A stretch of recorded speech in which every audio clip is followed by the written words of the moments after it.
Sio, saya Ale dan ini bicara saham.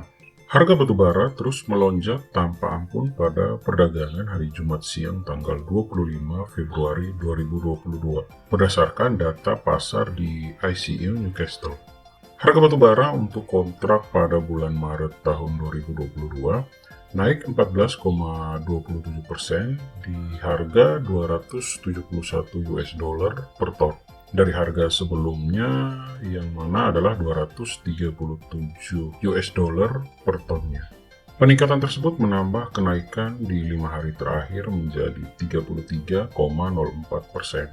Sanksi ekonomi Amerika Serikat dan Eropa terhadap Rusia baru-baru ini juga menjadi berkah bagi komoditas batubara, sebab pemakaian energi hasil fosil ini akan kembali dipertimbangkan apabila pasokan energi gas dari Rusia terputus. Indonesia sebagai salah satu eksportir batubara terbesar di dunia, dinilai bakal mendapatkan benefit dari kenaikan harga komoditas batubara tersebut. Harga komoditas batubara yang tinggi akan mendorong kinerja dari PT Bukit Asam. Meningkatnya harga batubara pasti akan berdampak positif terhadap earnings PTBA ke depannya. Terlebih lagi, PTBA sedang meningkatkan target produksi tahun ini menjadi 37 juta ton, menurut kontan.co.id. Jika kita lihat histori harga dari PTBA, pada tanggal 4 Februari masih berada di harga Rp2.790 per lembar saham. Dan pada penutupan perdagangan pada tanggal 25 kemarin, harganya telah berada pada Rp3.140 per lembar saham atau naik 12,5%.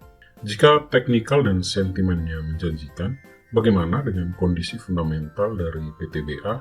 Yuk kita analisa. We think it's the banning of free speech. The First Amendment protects material. Jumlah aset yang dimiliki oleh PTBA dari data yang telah dikumpulkan oleh tim riset Ale Bicara adalah sebesar Rp32,1 triliun per laporan keuangan kuartal ketiga tahun 2021. Aset itu terdiri atas Rp11,1 triliun liabilitas dan Rp21 triliun ekuitas. Aset ini meningkat Rp8,1 triliun jika dibandingkan dengan jumlah aset pada laporan keuangan kuartal keempat di tahun 2020. Bertambahnya aset dari PTBA disebabkan oleh bertambahnya liabilitas dan ekuitas sebesar Rp4 triliun. Item yang berpengaruh sehingga mengakibatkan naiknya ekuitas dari PTBA adalah tambahan modal yang disetor yang meningkat dari Rp282 miliar ke Rp653 miliar. Selisih kurs akibat penjabaran laporan keuangan yang naik dari Rp162 miliar ke Rp288 miliar. Bertambahnya nilai saldo laba yang belum dicadangkan dari Rp1,7 triliun ke Rp5 triliun. Sedangkan untuk item liabilitas terbesar dari PTBA adalah liabilitas jangka panjang berupa imbalan pasca kerja sebesar Rp3,2 triliun. Dan untuk utang jangka pendeknya, liabilitas terbesar yang dimiliki oleh PTBA adalah biaya yang harus dibayar atau accrued expenses senilai Rp1,7 triliun. Biaya accrued expenses itu terdiri atas jasa penambangan Rp413 miliar, jasa angkut kereta api Rp335 miliar dan aset dalam penyelesaian sebesar Rp126 miliar. Lalu ada sewa alat berat Rp41 miliar, penanganan batubara di dermaga sebesar Rp15 miliar dan biaya lain-lain sebesar Rp845 miliar. Untuk rasio likuiditas dari PTBA, cash rasionya 75,6%, quick rasionya 215%, current rasionya 233% dan rasio debt to equity adalah 53%. Ini berarti jumlah kas dari PTBA cukup untuk menutup hutang jangka pendek yang menjadi kewajiban dari perusahaan. Untuk total utang dari PTBA sendiri tidak terlalu mengkhawatirkan karena jumlah utangnya yang baru mencapai 53% dari total ekuitas yang dimiliki perusahaan. Pada kuartal ketiga tahun 2021, revenue yang telah dikumpulkan oleh PTBA adalah Rp19,3 triliun. Revenue ini lebih tinggi jika dibandingkan dengan revenue pada kuartal ketiga tahun 2020, yang mana nilainya adalah Rp12,8 triliun. Revenue yang dihasilkan oleh PTBA sendiri terdiri dari penjualan batubara yang meningkat dari Rp12,6 triliun ke Rp19,1 triliun, dan pendapatan lain-lain yang meningkat dari Rp211 miliar ke Rp247 miliar. Sehingga Proyeksi revenue dari PTBA di tahun 2021 ini meningkat 49% dibanding revenue pada tahun 2020. Dan nilai peningkatan revenue untuk tahun 2021 ini adalah sebesar 8,4 triliun rupiah. Pada kuartal ketiga tahun 2021, laba bersih yang dicetak oleh PTBA adalah sebesar 4,7 triliun rupiah. Jumlah ini bertambah jika kita bandingkan dengan kuartal ketiga di tahun 2020, yang mana PTBA hanya berhasil mendapatkan laba sebesar 1,7 triliun rupiah. Ini menyebabkan proyeksi laba bersih untuk PTBA di tahun 2021 ini meningkat 166% dibandingkan laba bersih di tahun 2020, dan nilai peningkatan laba bersih itu adalah sebesar 3,9 triliun rupiah. Arus kas dari PTBA pada kuartal ketiga tahun 2021 ini dari aktivitas operasi menghasilkan 6,1 triliun rupiah. Untuk aktivitas investasi, PTBA menggunakan kas sebesar 5 triliun rupiah.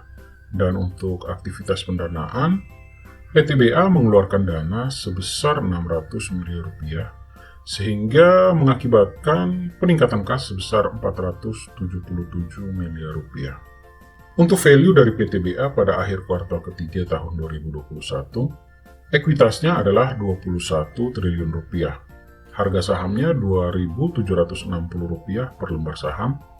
Nilai buku atau book value adalah Rp1.878 per lembar saham. Price to book value adalah 1,4. Dan dengan laba per saham sebesar Rp567, maka nilai price to earning ratio adalah 4,8. Nilai laba per saham itu menghasilkan net profit margin 24%, return on equity 30%, dan return on asset 19%.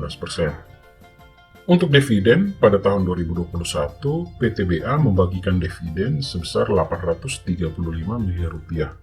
Dan dengan jumlah saham yang beredar sebesar 11,1 miliar lembar, maka setiap lembar saham telah mendapatkan dividen dari PTBA sebesar Rp74,6.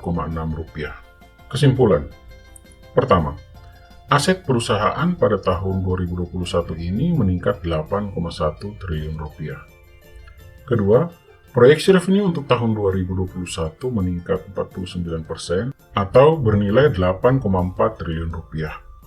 Ketiga, proyeksi laba bersih PTBA pada tahun 2021 sebanyak 6,3 triliun rupiah atau meningkat 166% dari laba bersih di tahun 2020. Ini adalah peningkatan laba bersih beruntun sejak tahun 2019. Keempat, utang PTBA hanya 53,1% dari ekuitas yang dimiliki. Kelima, investasi ke PTBA pada saat ini menurut saya menarik. Alasannya, memiliki fundamental yang oke, mencetak laba, rajin membagi dividen, dan utangnya yang tidak terlalu besar. Tetapi yang perlu diingat, pertumbuhan laba bersih dari PTBA belum stabil, karena pada 2 tahun sebelumnya, laba bersih dari PTBA mengalami penurunan. Keenam, untuk harga dari emiten ini per tanggal 25 Februari tahun 2022, masih under value dengan price book value 1,6 dan price earning ratio 5,5. Ketujuh, untuk analisa harga menggunakan metode stokastik, pada saat ini harga dari saham PTBA sudah jenuh beli, juga sudah mengalami dead cross, yang berarti peluang untuk koreksi harga sangat terbuka lebar. Pendapat saya, PT Bukit Asam adalah perusahaan yang oke, dan tim riset dari Ale Bicara memberi rating untuk PT Bukit Asam AA. Siap, demikianlah review singkat dari PT Bukit Asam. Review ini bertujuan untuk memberikan pertimbangan dalam melakukan investasi. Silakan like, share, dan subscribe untuk bisa selalu mendapatkan update review dari saham lainnya. See you semua, kita ketemu lagi di video selanjutnya.